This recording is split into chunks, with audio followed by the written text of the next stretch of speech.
So welcome back to another Ultra League video, guys. So we're gonna be testing a very fun team here: Steelix, Clefable, and Gliscor. So Steelix and Gliscor have a really nice pairing with each other. So let's see how it goes. So hopping into the first battle, we have Steelix on the lead versus the shiny Articuno. Really nice flex to my opponent. So we're gonna be doing a lot of neutral damage with the Dragon Tail and the Breaking Swipe. And Breaking Swipe has the 100% ability to lower your opponent's attack by one stage. So we're gonna be landing straight away the Breaking Swipe, and Articuno's moveset is not really threatening me because of the Icy Wind, Ancient Power, Hurricane. It's not just enough to one shot. It's not even like enough to like even get my Steelix towards like 50% or let's say a 70% of the HP. So we land another Breaking Swipe, and I was deciding to commit to the farm down, but still I pulled my trigger early and went for another Breaking Swipe because I don't want them to throw another Icy Wind and I become completely debuffed where my Dragon Tails are doing anything. So that's the reason why I decided to throw there. So they throw another Icy Wind, and they swap into the Ampharos straight away. Now this Ampharos needs to respect the Earthquake coming from a Steelix even after getting hit with two Icy Winds.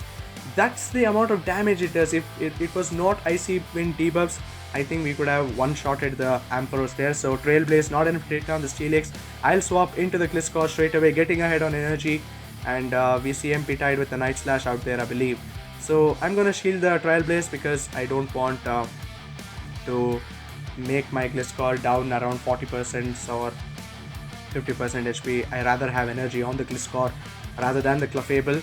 So there's an, what is that? Aurorus in the back. Okay, so it's completely spicy moveset here. So remind you, Aurorus has access to Powder Snow, Weather Ball, and Meteor Beam. So if you are taking my suggestion, please run your Aurorus with Powder Snow because it does a lot better than the Rock Throw version. See, if there was Powder Snow in this matchup, I guess Gliscor would have been easily farmed down, and Aurorus can easily take down my Clefable as well as the Steelix at the same time. So that's come to the moveset sometimes. Yep.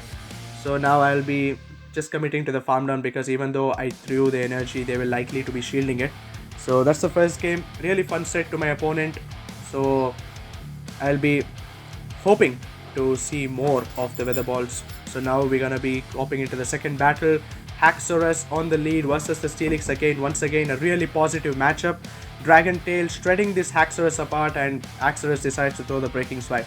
The Haxorus throwing the Breaking Swipe against the Steelix, it's not very effective, but we throwing the Breaking Swipe against the Haxorus is super effective. That's the only difference between the Haxorus and Steelix, because Steelix being so bulky at the same time. So I swap into the Clefable, and I don't know why they even went for the Night Slash. Night Slash is resisted, so counter is resisted, sorry, and even the Breaking Swipe is also resisted. So we swap into the Clefable and instantly throw this Meteor Mash on the Tentacruel. Remind you, Tentacruel is part poison and water, so Meteor Mash and the Moonblast both are resisted.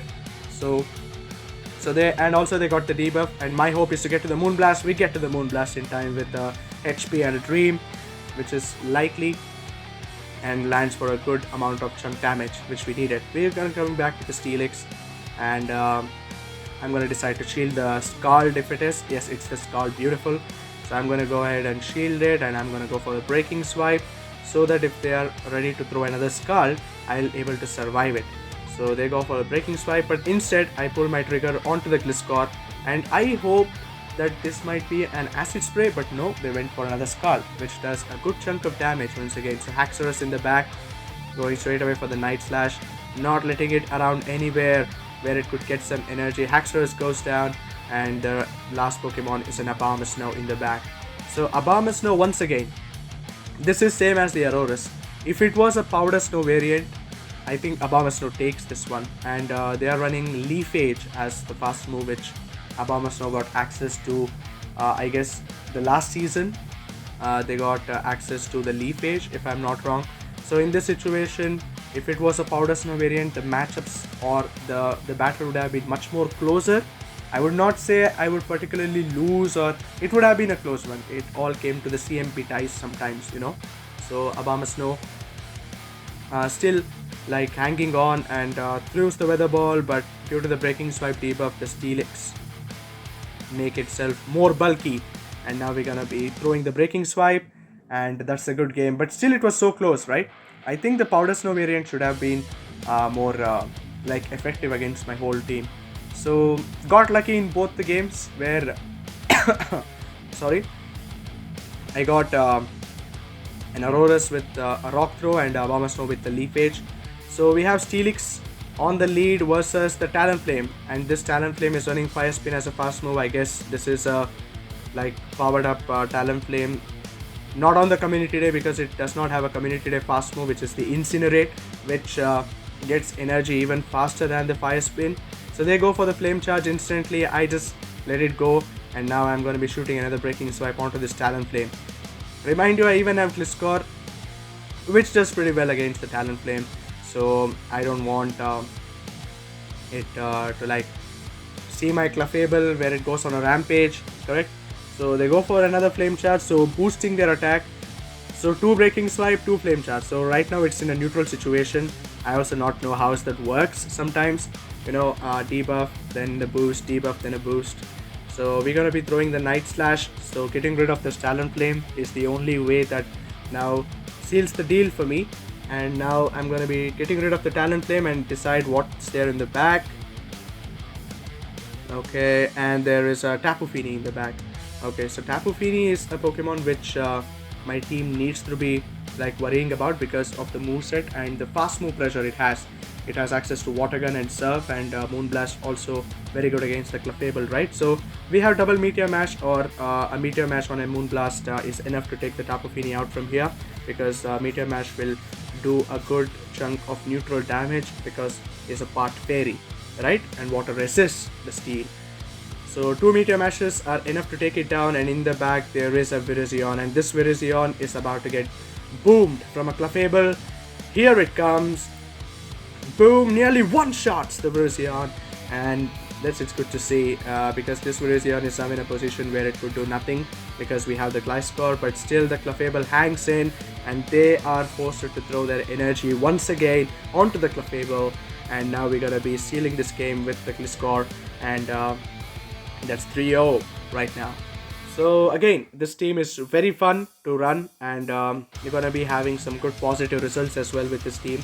But I would rather suggest to have a grass type Pokemon rather than the Clefable. I just ran it to see how the Clefable plays in the Ultra League, and Obstagoon on the lead, very bad lead. We swap into the Clefable and we drew out an Alolan Muck, which is a great counter for the Clefable or any type of fairies which is like in the Ultra League so far. Let it be a Clefable or a Tapu Fini, or even I think they run Xerneas sometimes, and even Florges is another fairy type Pokemon which I've seen a lot in the Ultra Leagues this season. So Moonblast is gonna land for a good chunk of effective damage, and we also get the attack debuff on the Alolan Muck, which is always nice to see. This is a Poison Jab Alolan Muck, so there is nothing that you need to be feared of. There is an attack drop. Dark Pulse are not going to be doing enough, and we're gonna be like committing to the farm down because Dark Pulses are not going to do enough damage where the Steelix can survive. It's a very bulky Pokemon, and that's the reason why it is ranked number 2 all over in the Ultra League of the Pokemon Go. So now we're going to be throwing the Earthquake straight away because I want this Obstagoon to be pretty low, and we're going to be swapping into the Gliscor, getting ahead on energy, and this Obstagoon decides to throw Night Slash, which is good instead of the Cross Chop. And in the back there is an Ampharos, and Ampharos will not like the Earthquake coming from the Gliscor. Gliscor is a perfect counter for the Ampharos here in this situation, and the Earthquake coming through, booms, one shot to Shadow Ampharos in the back, and this Obstagoon now has nowhere to hide because the Gliscor is about to lock this thing down. So really like nothing they could do in this situation. I went for the Night Slash, I got the boost, they know it's game over, they surrender instantly. So that is the 4th battle for you, and we're gonna be hoping there's another battles coming through. Yes, there are more battles. Beautiful. So we're gonna be battling Kaku Mama 6. Okay, that's a nice username. And Steelix against the Golisopod. Okay, I underestimated the Golisopod in this matchup, where it could be able to spam those liquidations, and liquidation has an ability to debuff my defense by 1 stage. So I actually underestimated the Golisopod, and the Golisopod here is winning the CMP tie against my Steelix, which is not a good thing for me. And yes, once again, we lose the CMP tie, and now in this situation, because of the breaking swipe debuff, I let the liquidation go through, and applying the breaking swipe on the Golisopod. So we're gonna be committing to the farm down, not before this Golisopod once again gets to another liquidation in time. So I'm gonna just decide to shield, because this is a lot more pressure. I want to keep my Steelix healthy because it will come handy into the back, and there's a Greninja in the back as well.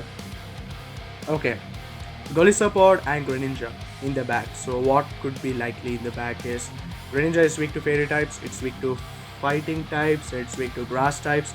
So I would rather suggest there will be a ground type Pokemon might be in the back. So I am not sure about it, so I'm gonna play to that. There's a ground type Pokemon in the back. So Greninja after, and no, it's a grass type Pokemon, which is a Sceptile. Okay, so Sceptile is once again very nice Pokemon. It also has got access to the breaking swipe in this Seasons of Adventure Abound. So Leaf Blade is gonna land for some good ton of effective damage, and they're gonna throw it back to back instantly to get rid of my Clefable here, because Clefable is gonna cause them a lot more problems than my Gliscor or the Steelix against the Greninja. So we're gonna land the Meteor Mash. Meteor Mash lands for a super effective, not a super effective in the sense like a good ton of damage, and the Leaf Blade into the Gliscor, and they swap into the Greninja. I bank a Night Slash and instantly throw it, hoping to get a shield from my opponent. We do get the shield, but the Hydro Cannon will one-shot me in this situation.